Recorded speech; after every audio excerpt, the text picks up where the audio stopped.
Bonjour à tous. Il est souvent demandé aux entreprises ce qu'est la qualité. Bonjour à tous, je suis Morgane, spécialiste en gestion de projet. Charlène, spécialiste en qualité. Nous allons voir ensemble ce qu'est la qualité afin de pouvoir mieux se l'approprier. Nous avons donc recueilli différents témoignages provenant de sources différentes. Premier témoignage. Emma, infirmière, a une profession très réglementée. À l'hôpital, quand on parle de qualité, on parle de qualité de soins et de prise en charge du patient. Cela se traduit par de nombreuses procédures et par un contrôle régulier du CLIN, qui est le comité de lutte contre les infections nosocomiales. Nous avons également Florian, qui est préparateur en pharmacie, et pour lui, la qualité, c'est avant tout la traçabilité de tous ses produits, et permettre ainsi de réduire au maximum la marge d'erreur dans la distribution de tous ces médicaments. Nous avons aussi Christelle, directrice qualité. Pour elle, la qualité est un processus qui permet de rendre conforme un produit aux exigences du client. Selon elle, le Lean Management, qui permet une optimisation globale de l'entreprise, va tendre à être généralisé à toutes les organisations. Nous avons enfin David, ingénieur informatique en développement. Et pour lui, la qualité, c'est avant tout d'avoir un logiciel sans bug au moment de la livraison pour son client qui sera interne ou externe. Mais il s'agit également de garantir une maintenabilité par la suite et ainsi d'avoir une forte satisfaction client.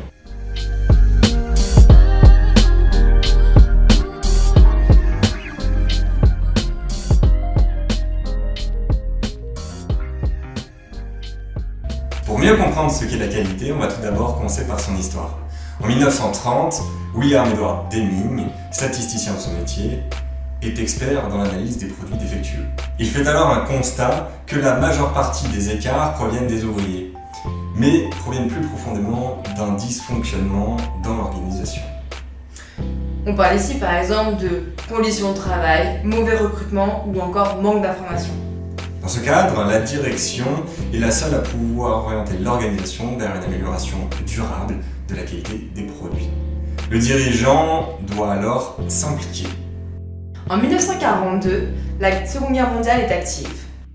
Deming organise à Stanford des formations pour les ingénieurs d'usines d'armement sur la maîtrise de la qualité. Malheureusement, les directeurs généraux d'usines d'armement ne suivront pas ces formations. Donc, les améliorations attendues n'atteindront jamais leur niveau. Deming est envoyé en 1947 en conseiller de l'état-major par le gouverneur du Japon, MacArthur. Il enseigne les principes des 14 points du management et est rejoint par Joseph Durand en 1954, qui enseigne l'importance de l'implication des employés dans l'amélioration continue.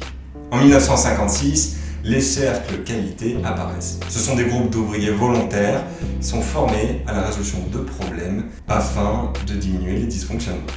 C'est plus concrètement dans les années 50 que la qualité est mise en application par les Américains Joseph Durand, Deming et d'autres spécialistes des statistiques.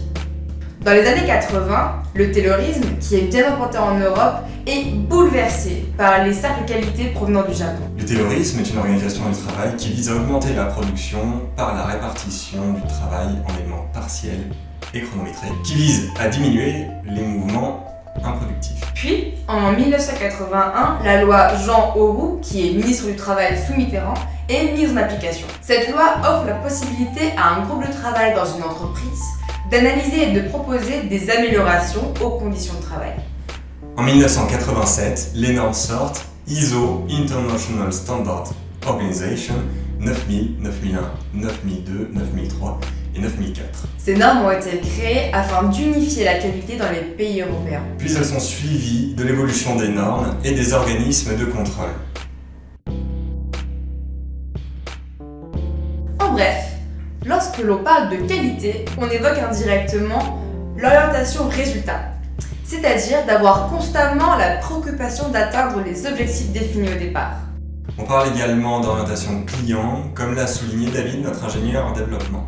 On parle également d'implication du personnel et d'amélioration continue, comme nous l'avons vu avec Durand Joseph et Deming. On parle également d'une approche factuelle des résultats, par des tableaux de bord notamment, ou des indicateurs, etc. On a encore plein d'autres. Et pour finir, on parle également de responsabilité à l'égard des collaborateurs de l'entreprise et des collectivités. Nous vous remercions d'avoir suivi cette vidéo sur la qualité et espérons que maintenant vous saurez l'expliquer. À bientôt! À bientôt!